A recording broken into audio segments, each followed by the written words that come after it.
Assalamualaikum warahmatullahi wabarakatuh. Kami dari kumpulan 2 set 48 akan membentangkan tugasan berkumpulan kami bagi subjek psikologi pendidikan. Tajuk yang diberikan adalah kepentingan mempelajari teori-teori dalam meningkatkan profesionalisme guru dalam bidang pendidikan. Berikut adalah ahli-ahli kumpulan saya yang terdiri daripada 6 orang ahli.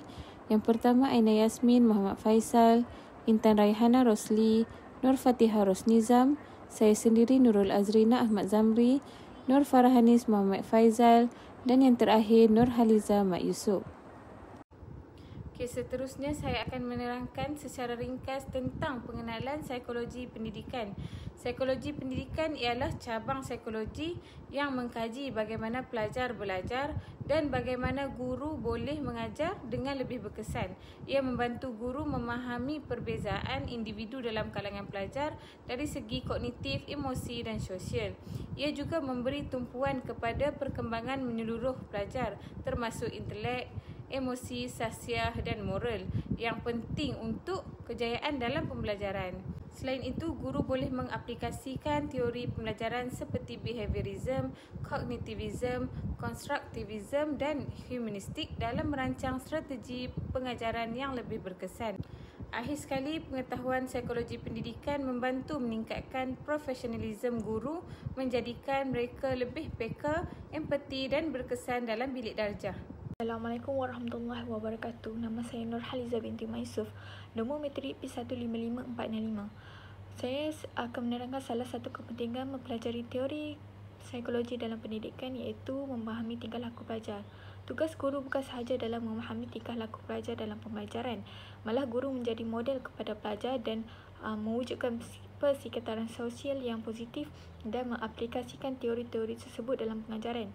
Dalam teori pembelajaran sosial Bandura yang menekankan bahawa tingkah laku ini melalui pemerhatian peniruan tingkah laku yang mempunyai ganjaran yang diterima selepas sesuatu tingkah laku itu dilakukan.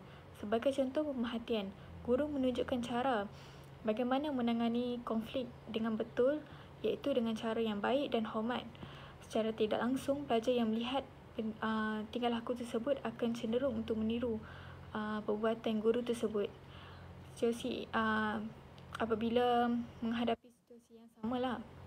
Melalui peniruan pula, guru sebagai model kepada pelajar iaitu guru menunjukkan cara bekerjasama dalam kumpulan dengan betul iaitu dengan cara yang seperti memberi giliran dan mendengar pendapat rakan dan berkomunikasi dengan baik. Secara tidak langsung, pelajar akan meniru perbuatan guru tersebut.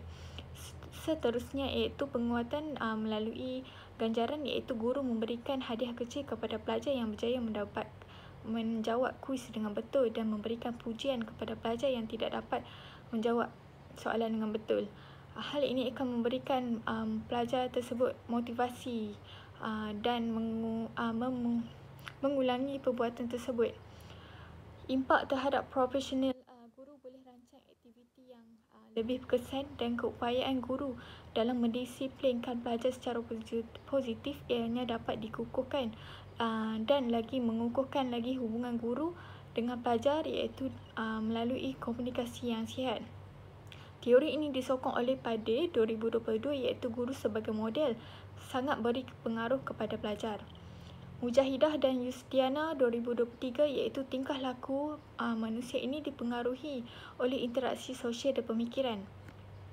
Kepentingan teori ini bukan sahaja menjelaskan bagaimana tingkah laku pelajar itu berubah, malah beri idea kepada guru dalam memahami reaksi setiap pelajar dalam kelas dan membentukkan tingkah laku yang positif.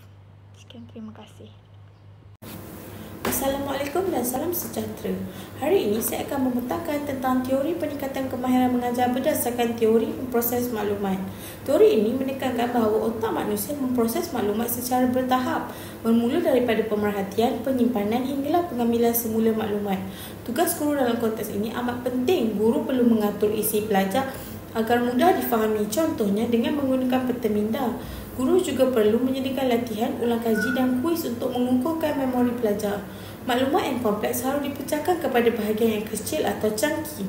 Dan bahan bantu mengajar seperti gambar, video dan infografi yang sangat digalakkan. 3 domain utama dalam teori ini ialah kognitif yang melibatkan perspektif, ingatan dan pemikiran. Psikomotor iaitu kemahiran fizikal dan koordinasi. Dan sosial yang melibatkan komunikasi serta kerjasama pelajar. Impak terhadap profesionalisme guru juga besar. Guru lebih memahami cara pelajar berfikir, dapat merancang pengajar yang lebih sistematik dan terdorong menggunakan alat bantu multimedia. Malah, guru dapat memberi arahan yang jelas serta menggalakkan pemikiran kritis dan kreatif. Beberapa kajian turut menyokong teori ini. Yang pertama, Rahman pada tahun 2021 membuktikan pemetaan minda meningkatkan pemahaman. Seterusnya, Lim dan Sulaiman pada tahun 2020 menunjukkan pengulangan membantu memori jangka panjang. Yang terakhir, Cheong pada tahun 2022 pula menyokong teknik cangkih sebagai cara berkesan untuk mengingati maklumat kompleks. Kesimpulannya, teori ini sangat penting kerana ia membantu pelajar memilih strategi pengajaran yang sesuai dengan cara otak pelajar berfungsi. Dengan penggunaan teknik seperti pengulangan visual dan peta minda, pembelajaran jadi lebih mendalam dan berkesan. Sekian, terima kasih. Selamat sejahtera. Saya Aina Yasmin dengan nombor matrik P158612 akan membincangkan teori pengkondisian operan Skinner dan bagaimana ia boleh diaplikasikan dalam pengurusan bilik darjah untuk meningkatkan motivasi dan disiplin pelajar. Okey, teori ini memberi fokus kepada penggunaan peneguhan positif dan negatif bagi membentuk tingkah laku pelajar. Okey, pertama-tama sekali, berdasarkan teori ini, tugas utama seorang guru adalah untuk mencipta persekitaran yang kondusif dengan menggunakan teknik peneguhan yang sesuai.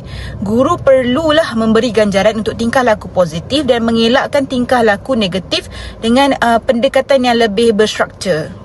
Okey, teori pengkondisian operan ini memberi impak kepada 3 domain utama dalam pengajaran, iaitu yang pertamanya adalah kognitif, afektif dan juga psikomotor. Okey, dalam domain kognitif, peneguhan ini digunakan untuk memperkuatkan pemahaman pelajar terhadap konsep akademik. Dalam domain afektif, ia membantu membina sikap positif terhadap pembelajaran, manakala dalam domain psikomotor, ia adalah pengukuhan membantu membentuk disiplin dan juga tingkah laku fizikal pelajar. Melalui aplikasi teori ini, bagaimana profesionalisme seorang guru dapat dipertingkatkan adalah dengan menjadikan guru itu lebih yakin dalam menguruskan bilik darjah dan juga dapat mengawal tingkah laku pelajar.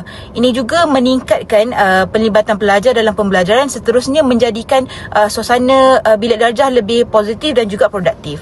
Okey, di samping itu, di dalam slide ini saya sertakan juga beberapa kajian terkini di mana ianya menyokong kepada keberkesanan teori ini dalam pendidikan. Okey, sebagai contoh, kajian oleh Subramaniam dan Nordin 2025 menunjukkan bahawa pengkondisian operan membantu meningkatkan fokus pelajar ADHD.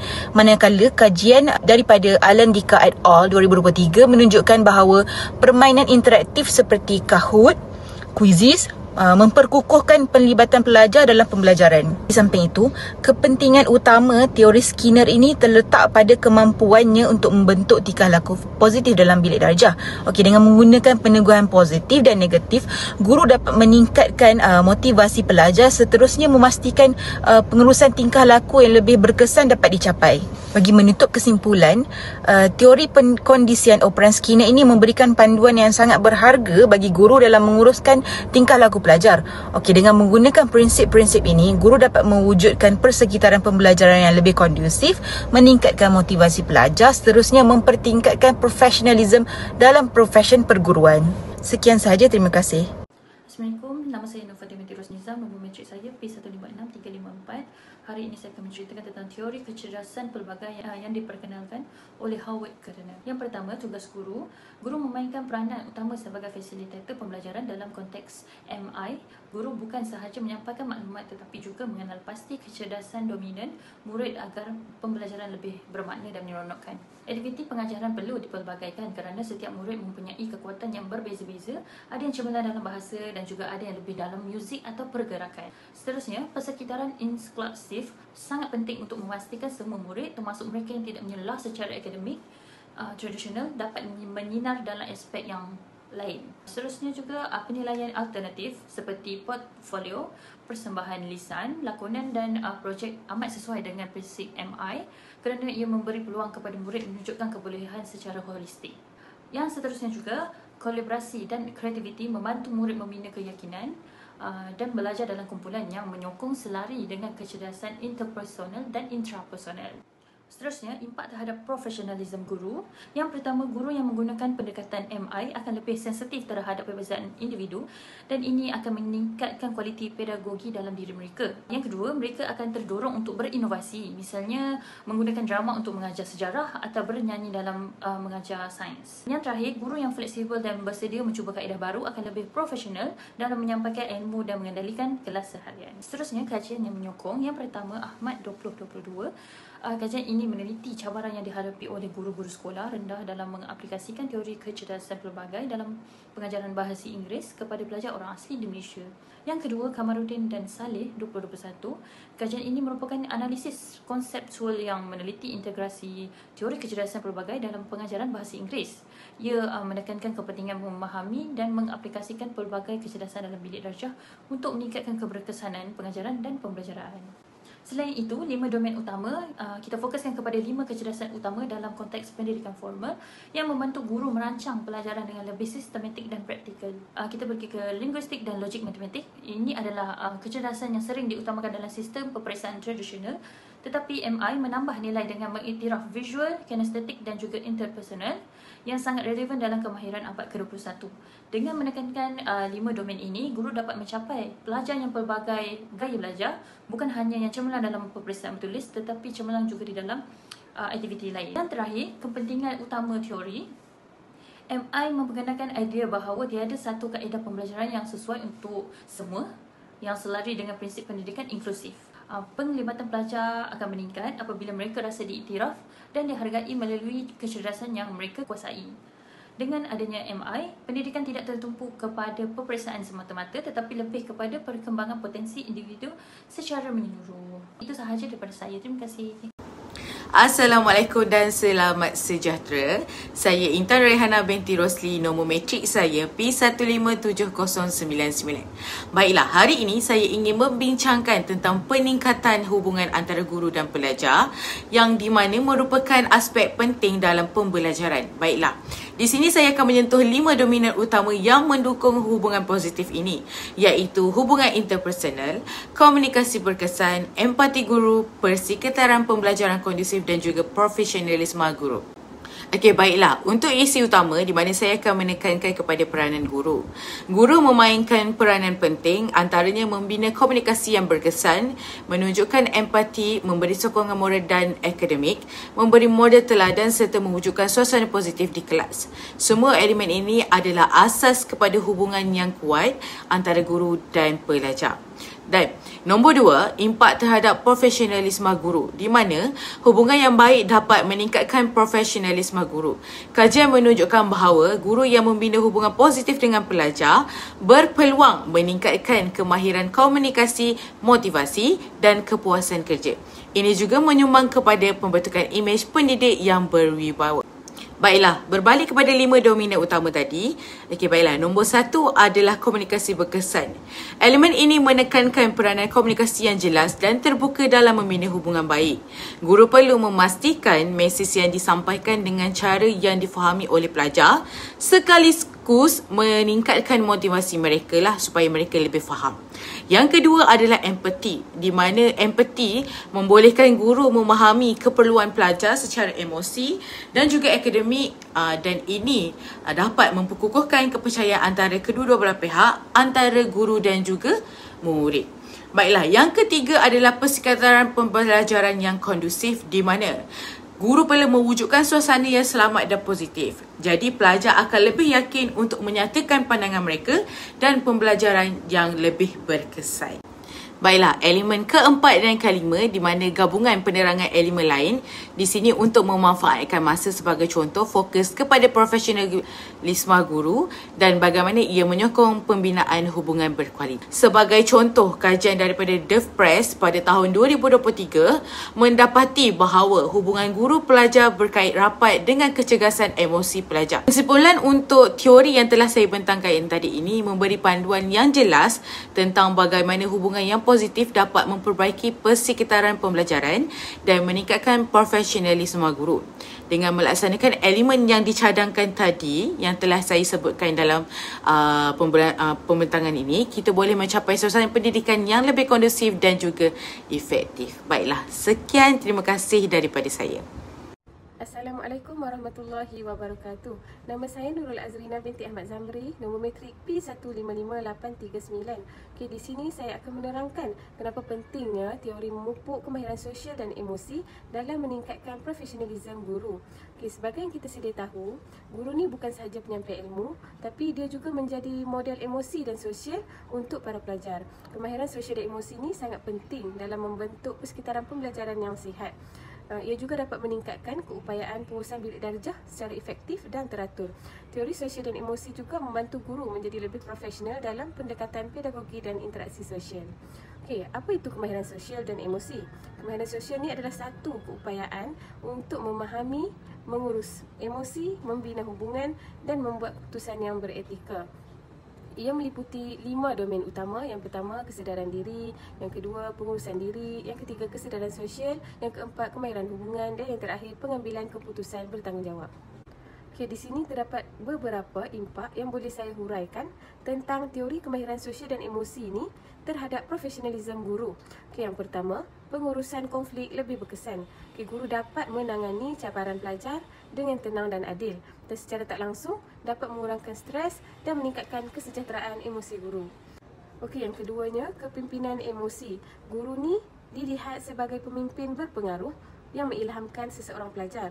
Okey, sebagai contoh situasi yang saya berikan ini sekiranya tanpa teori kemahiran sosial dan emosi.